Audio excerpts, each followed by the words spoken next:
Reis 19, Antigo Testamento.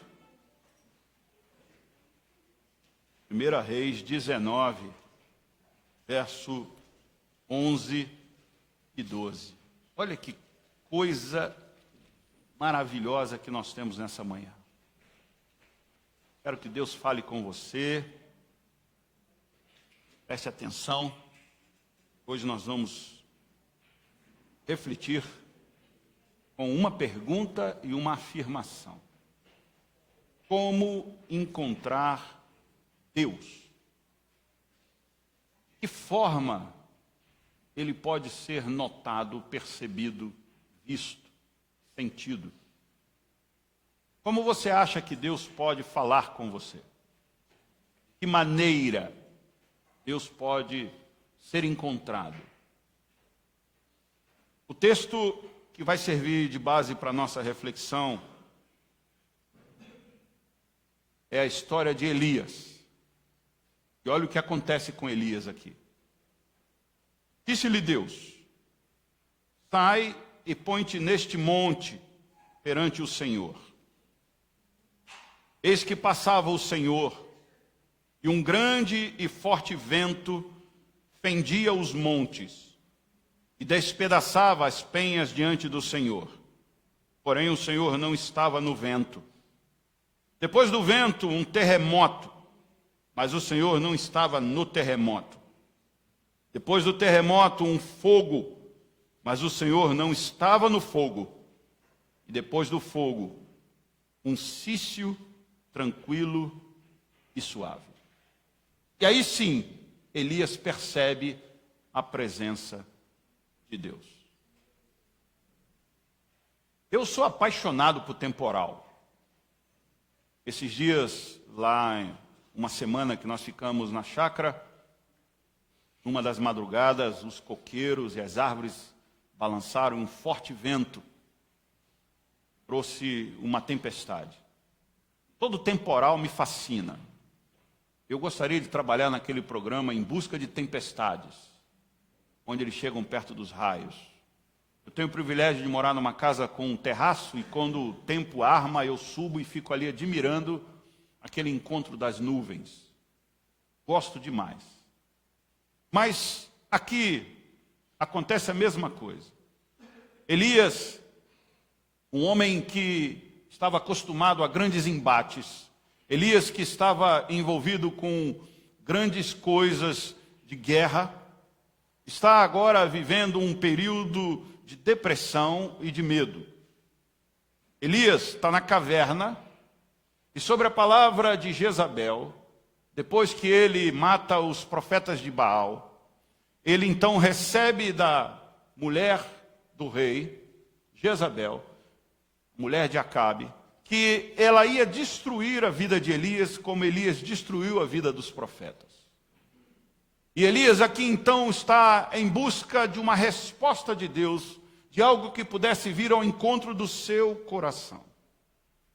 E aí eu lhe faço a pergunta novamente. Se você tem necessidade de encontrar Deus e de ter resposta de Deus, aonde você acha que Deus pode se manifestar? A gente se confunde e somos confundidos por conta daquilo que nós achamos que Deus está.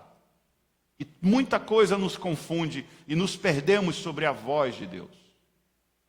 Ontem, 2 episódios muito interessantes me aconteceu sobre confusões e achar algumas coisas.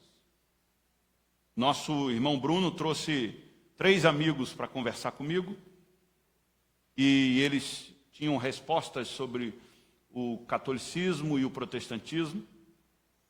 E enquanto eu conversava com eles na minha sala, eu falei para o católico que conversava comigo e fazia questionamentos, porque eu escutei uma cantoria, e aí eu disse, aqui atrás, e tem mesmo, aqui atrás tem uma igreja católica que faz novenas e faz encontros, e eles são fortíssimos, eles são místicos, eles estão reunidos hoje. Aí dava aquela cantoria, parecia um coral, né?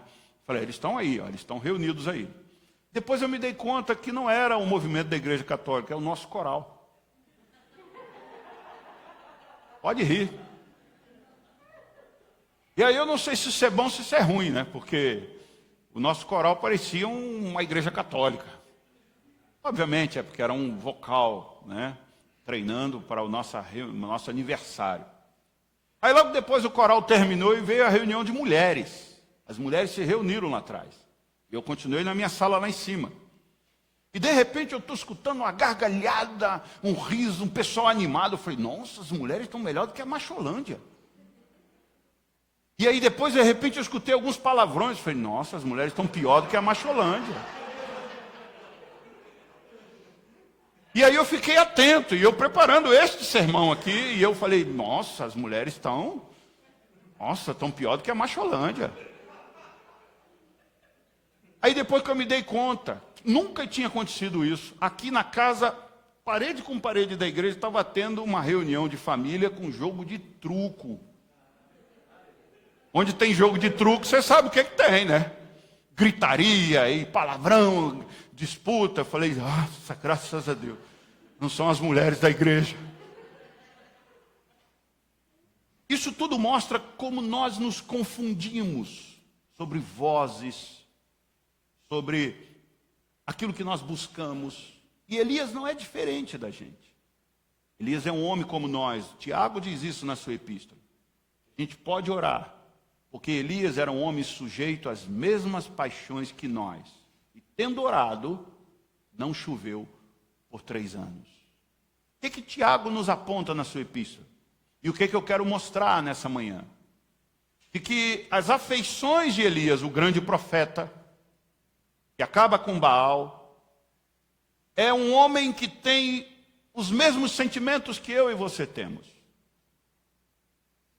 E 2 coisas nós iniciamos nessa manhã como reflexão. Primeiro, Deus usa meios nada convencionais para nos abençoar e falar conosco.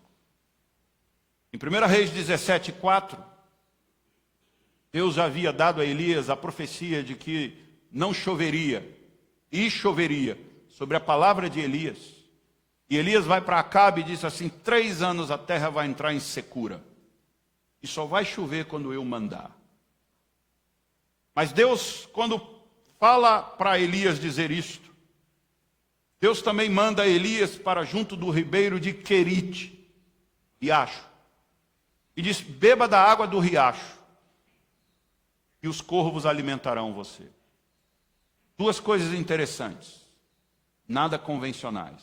O riacho vai secar, e os corvos não alimentam nem os seus filhotes. São traíras. E o corvo é carnívoro. E o corvo que traria carne para Elias.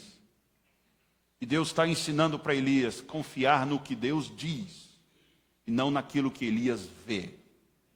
O rio pode secar, mas ali você beberá. Os corvos podem ser traíra, mas Deus os usa para alimentar você e abençoar você. Isso mostra que Deus usa meios nada convencionais para nos abençoar. Então, tira o teu cavalo da sombra e mude a tua cabeça sobre Deus, porque Deus pode usar recursos dos quais você não espera para abençoar você e alimentar a sua vida. Segunda coisa, Deus se manifesta de forma surpreendente. Eu esperaria Deus na tempestade. Eu esperaria Deus no encontro dos trovões. Porque nós gostamos de imaginar que Deus é um ser que desbrava, que grita, que é firme, que é contundente. Sim, Ele o é. Mas neste momento, Deus se manifesta por meio de um cício, de um sussurro. Esse é o texto que nós temos de Elias. Deus não se manifesta pelo barulho do vento, Deus não se manifesta pelo fogo. Deus aqui nesse momento não é sapatinho de fogo. Deus não se manifesta a Elias de uma forma em que talvez os nossos irmãos pentecostais gostam e acham que Deus se manifesta. Ele se manifesta de forma suave, branda, imperceptível e perceptível somente para aqueles que estão com os corações atribulados e desesperançosos.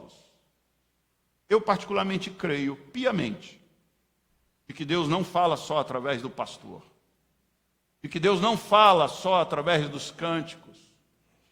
Eu creio piamente que Deus fala através da sua palavra, mas que a palavra de Deus não é somente proclamada pelos pastores, pelos homens e mulheres de Deus ou pelos líderes. Deus pode usar qualquer um aqui para falar com outra pessoa.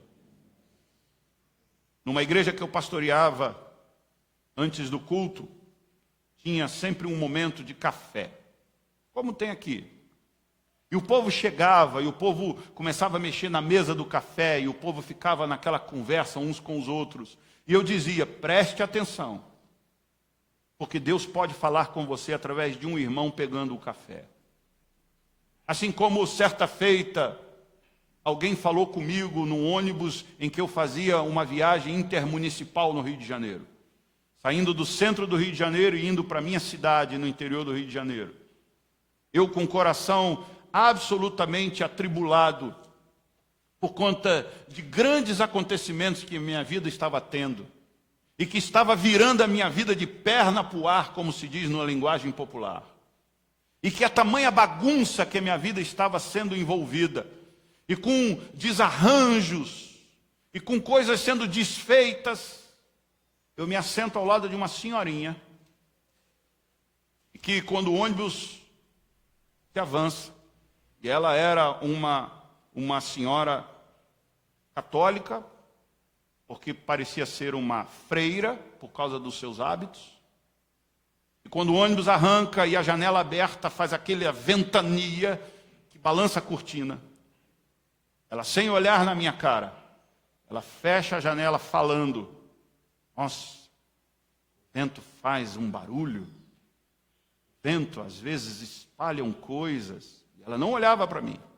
E ela foi fechando a janela dizendo, às vezes nós não gostamos do vento, não gostamos da bagunça que o vento faz, mas o vento espalha sementes, o vento muda o clima, o vento traz esperança, e a bagunça que acontece feita pelo vento pode mudar a nossa vida. E eu ali entendi que Deus estava usando aquela mulher para falar ao meu coração. Agora imagina se eu acho que Deus só fala no culto, que Deus só fala com A ou B, que Deus só fala por meio de pessoas específicas, eu não estaria atento àquilo que eu precisava. Irmãos, tira isso da sua cabeça. Deus fala através de quem Ele quer, em circunstâncias surpreendentes, se manifesta de forma não tão usual, porque Deus é Deus, e se Deus pudesse ser encaixotado, Ele não seria Deus. A gente aprende isso aqui com Elias.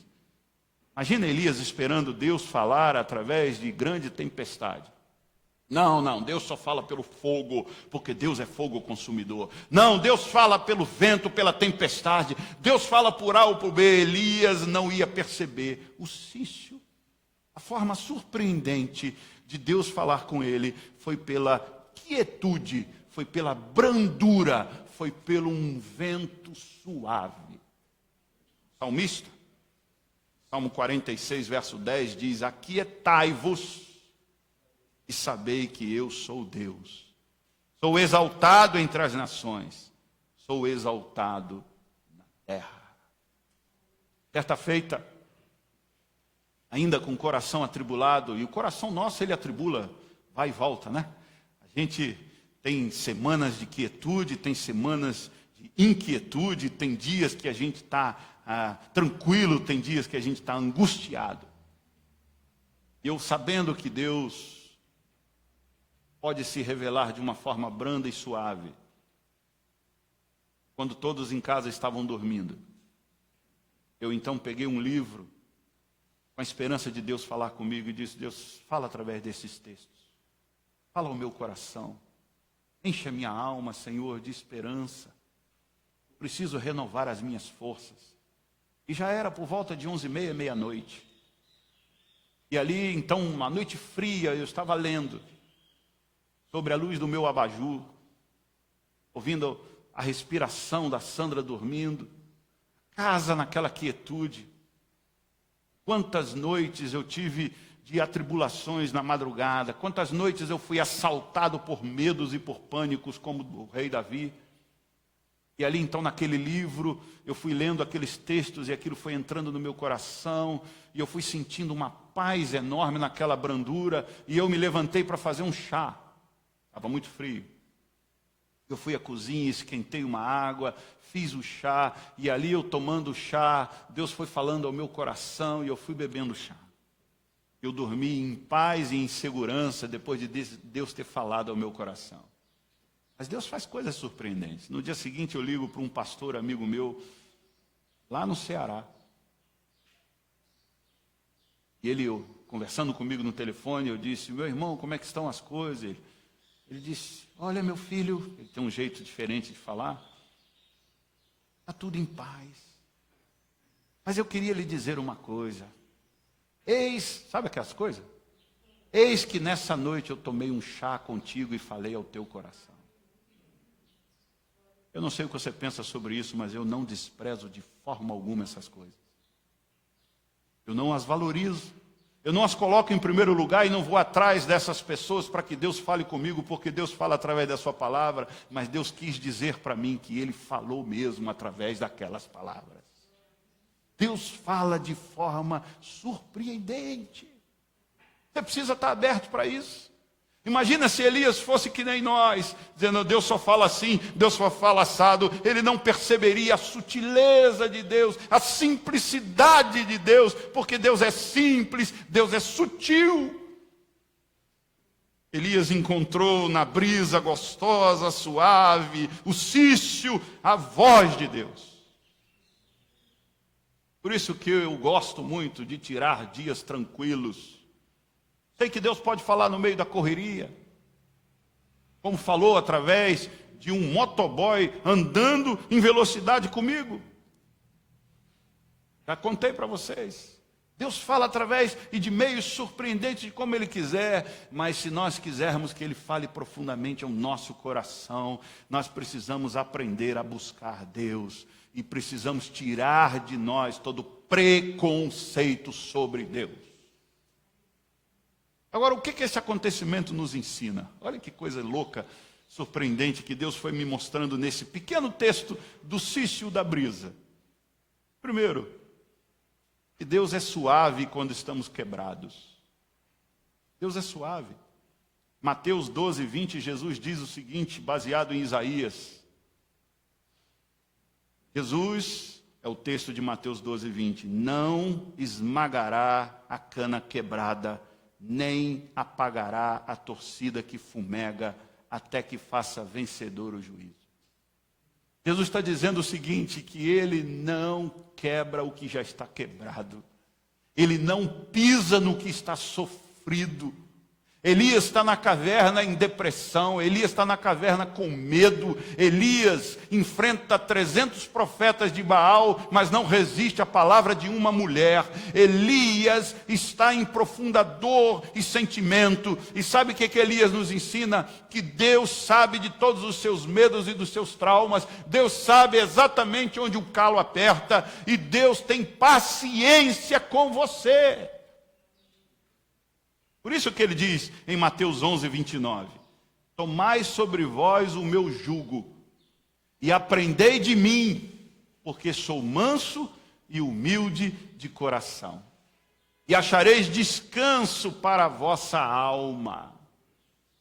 Primeira coisa que a gente aprende é que Deus é suave quando nós estamos quebrados. Deus sabe das nossas lutas, das nossas dores. Deus sabe que Elias está com medo. Deus sabe que Elias está esgotado. Deus sabe que Elias está num estresse. Deus sabe que Elias agora não é mais aquele profeta que todos conheceram como um aguerrido. Deus agora é um leãozinho acuado e ferido numa caverna. Ele não vem gritando e Deus não vem chamando de forma bravia. Deus vem numa brisa. Sabe assim, Deus totalmente respeitador. Olha que figura linda que Deus se revela a Elias. Sabe quando você está acuado com medo? Eu sei muito bem o que isso significa. Eu sei muito bem o que é estar com medo. Eu sei como bem Satanás usa os nossos medos para dizer que nós não somos mais habilitados. Mentira satânica. Eu sei como bem Satanás usa as tuas fragilidades para dizer que você não é capaz. Mentira satânica. E Deus não vem e não acusa você e não diz para você que você é incompetente. Ele vem soprando suavemente, como se pedisse licença para entrar perto de você e trazer você de volta a convívio com Ele. Deus é suave quando nós estamos quebrados. Primeira coisa que você precisa entender. Segunda coisa que você precisa saber de Deus é que Deus encoraja você a continuar crendo. Deus produz meios surpreendentes para que você continue tendo fé e esperança. 1 Reis 19:18. Ele diz para Elias, depois desse cício, dessa brisa suave: também conservei em Israel 7.000 pessoas que não dobraram os joelhos a Baal e toda a boca que não o beijou. Deus diz para Elias: Elias, não precisa você ter medo, eu segurei 7.000 pessoas firme diante de mim. Deus encoraja Elias a continuar crendo que Deus faz coisas surpreendentes. Deus não só é suave quando nós estamos quebrados, como Deus também alimenta a sua fé, como Deus coloca coisas para você olhar e dizer: olha, filho, não desanima não, você não está sozinho, tem mais gente com você. Sabe por quê? Porque Ele é o autor da nossa fé. É Ele que cria esperança no nosso coração. É Ele que bota luzes para piscar, para chamar a sua atenção e dizer: continua confiando em mim. Se Deus fosse como eu, se Deus fosse como você, como é que a gente falaria com Elias? Deixa de ser covarde, rapaz. Não é assim que a gente fala com muitas pessoas? Seja homem, rapaz. Levanta a tua cabeça. Tu não sabe o que está escrito, não, rapaz? Olha lá, tu não leu, né? Tu não lê, tu fica no celular, tu não lê a palavra. Se fosse nós seríamos assim, cruéis, pisando na cana esmagada. A gente sopra a única fumacinha do pavio, a gente joga água. Mas Deus não. Deus diz: Elias, vem cá, meu filho. Através de uma brisa, Ele diz: não, Elias, ainda tem mais gente que está comigo. Não precisa ter medo, não. Sabe como é que Deus faz com a gente? Deus às vezes chama pessoas do nada para contar para a gente as suas histórias e a gente vê que Deus ainda continua vivo. Você pode não ver Deus na sua vida, mas você vê Deus na vida de outros. E se Deus fez com os outros, pode fazer com você. Assim que Deus está fazendo com Elias. Elias ainda tem mais 7 lá embaixo. 7.000. Tem mais 7.000 que ainda estão firmes como você. Não tenha medo não, meu filho. Você não está sozinho. Sabe o que eu mais gosto? Mais gosto quando eu ia em encontro de pastores. Eu me reunia com alguns pastores. Isso eu não gostava. E eles diziam assim: quantos membros tem a sua igreja? Ah, tem 40. Ah, você não está trabalhando direito, você precisa fazer isso, você precisa fazer aquilo. E aí eles começavam a conversar com eles: 1.200, 5.000, 2.000 ovelhas, 3.000. Parece que esses pastores, a ovelha é igual gado. Como é que é o nome de todas elas? Quais são os problemas que elas têm? Não sabem. Onde elas moram? Não sabem. Mas aquele gado ali dentro, aquele bando de rebanho, tudo marcadinho com selo, isso engrandece o coração dos soberbos. Mas eu gostava de conversar com aqueles que diziam: ah, Jean, faz 10 anos que eu estou ali amassando barro. São 20, são 25, são 30. Eu gostei de quando um pastor dos Estados Unidos esteve aqui num congresso da CEPAL e ele veio dizer só o que ele tentou fazer e não deu certo. Ele só contou as frustrações, ele só falou daquilo que ele não conseguiu fazer no pastorado, ele só disse aquilo que ele não conseguiu até na sua família. Quando ele contou que o seu filho mais velho disse: pai, o Senhor nos criou na igreja, o Senhor nos ensinou o caminho, mas eu não tenho nada a ver com a igreja e nem com o evangelho, eu estou fora. E ele contou isso chorando, dizendo que aonde ele errou e o que aconteceu. Este homem alimentou o meu coração. Os soberbos eu não quis ouvir, porque eu gosto de gente que é como gente. Eu não gosto de pessoas que se acham o máximo. Nunca gostei. Nunca gostei. Quem mais fala comigo são aqueles que vêm no meu gabinete, no meu consultório e contam os seus dilemas. Aqueles dilemas tocam o meu coração. Aqueles dilemas falam a minha alma. Mas aqueles que contam os seus arroubos, aqueles que falam das coisas que fez, isso não me impressiona, porque eu sei que todos nós somos pó e para o pó voltaremos. Elias é o cara. É o cara. E Deus faz isso com Elias. Deus diz: Elias, tem mais gente. Fica tranquilo. Tenha medo não. E talvez esses 7.000 estão escondidos como você também. Olha o que diz Isaías 40, verso 31. Mas os que esperam no Senhor renovam as suas forças. Sobe com asas como águias. Correm e não se cansam. Caminham e não se fatigam. Oséias 11:4. Olha qual a palavra de Elias, olha a palavra de Deus melhor em Oséias 11:4. Atraí-os com cordas humanas, com laços de amor.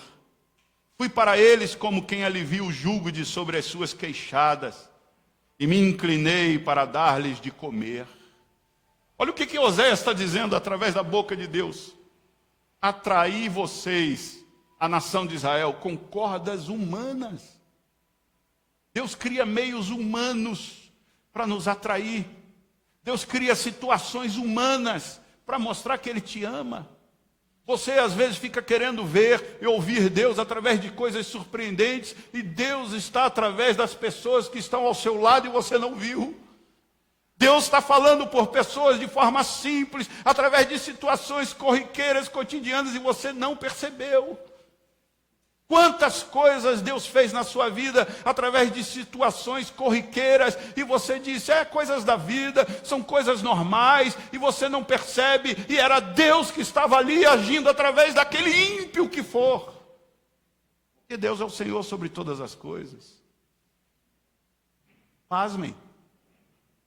Deus age até por meio de Satanás, e o apóstolo Paulo que lhe diga, porque ele disse: para que eu não me ensoberbecesse, para que eu não fosse uma pessoa insuportável, para que eu não fosse tomado pelo maior veneno de todos os homens, que é a arrogância, foi-me posto um espinho na carne pelo mensageiro de Satanás. Sabe o que é Satanás? Servo de Deus. Satanás é servo do Senhor. Por isso que no livro de Jó diz que quando todos os servos de Deus se apresentaram diante de Deus, lá estava Satanás. Sabe por quê? Porque Satanás também é servo de Deus. Ele também precisa comparecer diante de Deus. E ele estava lá quando todos os servos compareceram. E ele foi lá fustigar Jó. E Deus disse assim: você não sabe que através de você eu vou fazer com que Jó seja lembrado em toda a história como um homem que ama a mim, apesar de todas as circunstâncias.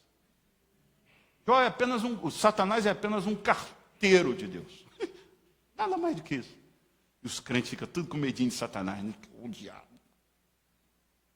O diabo entrega aquilo que Deus manda entregar. Terceira coisa que a gente aprende. Primeiro, Deus é suave quando estamos quebrados. Segundo, Deus encoraja você a continuar crendo. Terceiro, Deus não desiste de você. Mesmo quebrado, mesmo com medo, mesmo cansado, Deus usa você. Deixa eu te dizer uma coisa. O maior exemplo disso é Pedro. Pedro nega por medo. Lá naquela fogueirinha pela madrugada, quando Jesus levava a cipuada, quando Jesus estava ensanguentado, quando Jesus estava sendo jogado de um lado para o outro, levando tapa na cara, Pedro estava ali diante de uma fogueirinha junto com outras pessoas, e ele fala qualquer coisa, ele deve ter dito: que coisa, não faz isso com esse homem, puxa, esse homem não merece isso, esse homem era um homem bom. Ou ele podia estar dando uma de nó cego: quem que é esse homem, quem que deve ter... De onde veio esse homem? Será que esse é um grande criminoso? Alguma coisa ele falou, porque diz o texto sagrado que algumas pessoas disseram assim: peraí, tu fala como ele. O teu linguajar é igual. Pedro devia ser tão apaixonado por Jesus que ele falava parecido com Jesus. Algum sotaque, alguma coisa. Eu acho, estudando semântica, estudando as questões da linguagem, eu acho que era mais ou menos o sotaque carioca. Eu acho que Pedro deve ter dito alguma coisa. Aí, meu irmão, esse tem um povo abençoado, são os cariocas. Deixa eu puxar a sardinha para minha brasa, por favor. Não discuta quem tem o microfone. Alguma coisa. Tem um papagoiaba ali. Alguma coisa, Pedro falou que o sotaque era igual ao que a mulher disse. Tu fala como ele. Temendo a própria vida, e sabendo que se ele fosse contado junto com Jesus, ele podia apanhar como Jesus, ele se acovarda. Ele diz, não conheço, não sei quem é. Não faço a menor ideia. Depois de andar 3 anos, depois de dormir junto 3 anos, depois de comer junto 3 anos, depois de ter a sua sogra curada, dizem que talvez que ele tenha negado por causa disso, né? Que ele não gostou de Jesus curar a sogra dele. Mas isso é maledicência. Depois dele ver tantas coisas, ele nega. Ele nega. E quando ele nega, provavelmente alguma luz acendeu dizendo, quem me negar será negado. E Pedro nega. Mas na ressurreição, Jesus Cristo diz a Maria, vai aos discípulos e a Pedro, que eu encontrarei com eles ao mar da Galileia. Pedro estava que nem eu e você, dizendo assim, acabou para mim. Sabe o que Jesus ensina, o que Deus ensina com Elias e com Pedro? Que ele não desiste de você, não. Ele chamou você, ele sustenta você. Ele não desiste de você. Deus poderia dizer para Elias, tem outros homens, tenho mais 7.000, não quer sair da caverna? Não sai, Zé, fica aí, eu tenho mais 7 lá. 7.000. Eu estou aqui agora brigando, lutando, falando, sussurrando com um.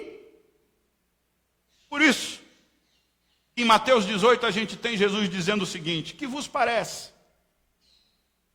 Se algum homem tiver 100 ovelhas e uma delas se desgarrar, não irá pelos montes deixando as 99 em busca da que se desgarrou? E se porventura achá-la em verdade, vos digo que maior prazer tem por aquela do que pelas 99 que se não desgarraram. Assim também, não é vontade de vosso Pai que está nos céus que um destes pequeninos se perca. Elias ali na caverna é contado como uns pequeninos. Sabe o que é pequenino nas escrituras, simbolizado por Jesus, que ele usa a figura de uma criança? São pessoas simples. São pessoas que não são cheias de questões de intelectualidade, são pessoas que dependem de Deus como criança depende dos seus pais, são pessoas de profunda simplicidade, e Jesus e Deus ama pessoas que dependem dele, são simples e que estão acuadas e que estão acovardadas e que estão presas numa caverna dos seus medos. Com esses Deus tem profunda paciência, porque a Bíblia diz que Deus ama os humildes e despreza os soberbos.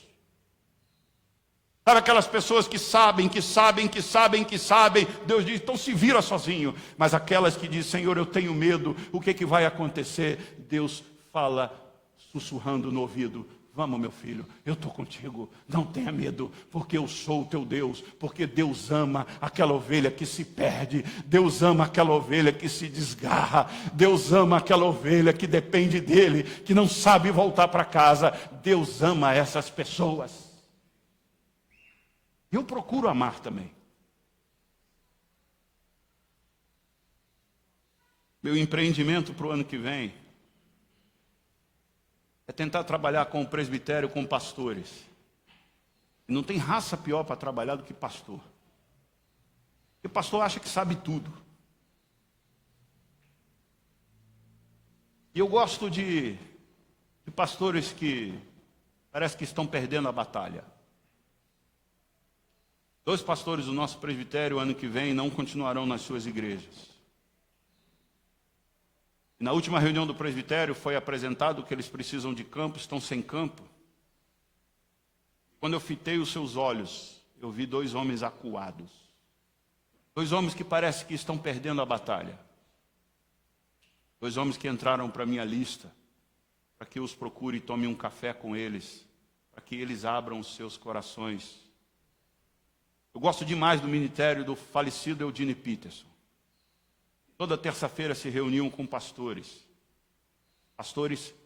falidos, pastores que estão nos seus rebanhos, nas suas igrejas, e que não têm grandes empreendimentos, não têm grande sucesso, porque são apenas fiéis ao que Deus mandou eles fazerem. Esses pastores me interessam. Esses pastores encantam o meu coração. Esses pastores precisam de amigos. Eles não precisam de líderes, eles precisam de amigos.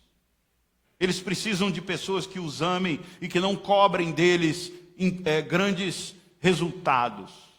Infelizmente, irmãos, nós somos inseridos numa comunidade, e a igreja não está fora disso, em que se você não entrega resultado, você não é bem visto. Só que eu quero te dizer uma coisa: os resultados que os homens esperam não são os mesmos que Deus espera. Os homens gostam de números, Deus gosta de fidelidade. Os homens gostam de promessas, Deus gosta de coração. Deus está na contramão de tudo que os homens apresentam nesta vida. A gente precisa entender isso. Deus gosta de pessoas que têm amor pelas outras, que têm paciência.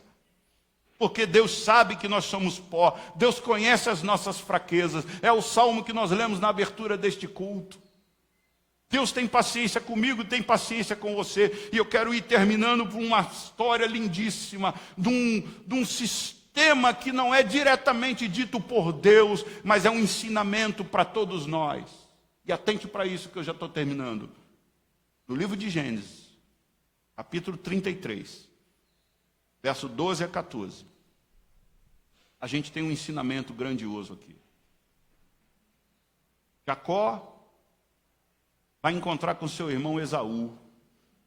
E aqui ainda havia uma certa celeuma entre eles. E Jacó traz para nós um ensinamento, ainda o nome dele é Jacó. E traz um ensinamento para nós impressionante. Olha o que ele diz em Gênesis 33, quando ele encontra com o irmão dele. E disse: caminhemos e andemos, e eu partirei adiante de ti. Porém ele lhe disse: meu senhor, sabe que estes filhos são tenros, e que tenho comigo ovelhas e vacas de leite, e se as afadigarem somente um dia, todo o rebanho morrerá. Esaú diz para ele: vamos, caminhemos e andemos, e eu partirei adiante de ti. E Jacó diz: meu senhor, sabe que estes filhos são tenros, e que tenho comigo ovelhas e vacas de leite, se as afadigarem somente um dia, todo o rebanho morrerá. Ora, disse Jacó, passe o meu senhor adiante de seu servo, e eu irei como guia, pouco a pouco, conforme o passo do gado que vai adiante de mim, e conforme ao passo dos meninos, até que chegue a meu senhor em Seir. Sabe o que Jacó nos ensina? Que homens de Deus andam no passo dos pequeninos. Homens de Deus esperam por aqueles que são mais frágeis. Homens de Deus têm paciência com os que sofrem. Homens de Deus têm paciência com aqueles que têm questionamentos. Homens de Deus falam pela boca de Deus quando olham para o ser humano e vê eles como ser humanos. Homens de Deus entende o dilema humano e não os pisa e não os crucifica. Homens de Deus sabem que pessoas sofrem, que pessoas têm medo e que pessoas têm suas lutas.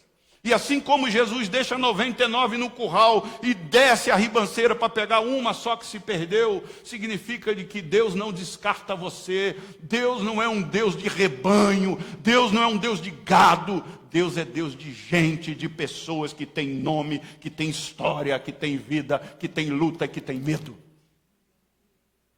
Deus não é Deus. Quando o Espírito Santo, na descida de Atos 2, impressionou 5.000 pessoas, cada um disse que ouviu na sua própria língua e no seu idioma o que o Espírito Santo dizia. Sabe que isso mostra? Que nós pregamos para multidões, mas o Espírito Santo fala aos corações.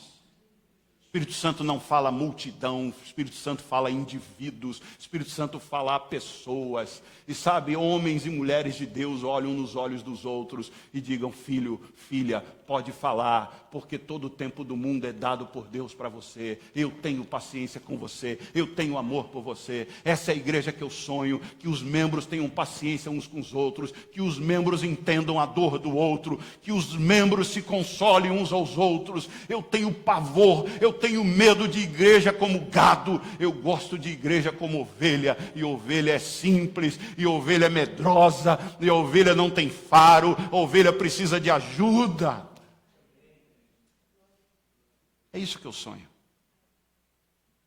Se Deus quiser fazer disso uma grande igreja, Ele fará, e Deus levantará grandes líderes, grandes homens e mulheres aqui dentro, para que ouçam as pessoas, porque eu tenho limites, eu não consigo ouvir todo mundo, não porque eu não quero, porque eu não consigo, porque as horas só me dão 24 horas por dia. E 8 delas eu separei para dormir, e algumas para comer e outras para tomar banho. A gente não tem todo o tempo do mundo, mas Deus tem. Curve a sua fronte. Oh Deus, agora eu entendo, Senhor, porque Tiago disse que Elias era homem sujeito às mesmas paixões que nós. Agora sim, Senhor. Elias estava aqui acuado, Senhor, com medo. Elias estava aprisionado pelas suas emoções. E o Senhor veio de forma sutil, o Senhor veio de forma humilde. O Senhor veio num cício, o Senhor veio numa brisa. Oh Deus, quantas vezes nós buscamos o Senhor e queremos encontrar o Senhor em grandes tempestades. E deixamos de ouvir o Senhor na calmaria. Deixamos de buscar o Senhor na rede. Deixamos de buscar o Senhor na caverna. Deixamos de buscar o Senhor numa brisa suave. Nós estamos querendo sempre um Deus que faz coisas estrondosas, mas o Senhor fala ao nosso coração. Senhor, a minha oração é, se há alguém quebrado nessa manhã, se há alguém precisando do teu sussurro, do teu cício, que assim aconteça neste dia, que assim aconteça nesta hora, que assim o Senhor possa falar aos corações e transformar vidas aqui. Toda dor, toda luta, seja confortada, acalentada, pastoreada e apaziguada pela tua brisa suave, pelo teu cício maravilhoso. Nós aprendemos, Senhor, nessa manhã a encontrar o Senhor na quietude, na calmaria, para que o Senhor possa falar ao nosso coração e não dispersarmos a nossa mente da tua voz. Seja assim, Senhor, em nome de Cristo Jesus. Vamos ficar de pé.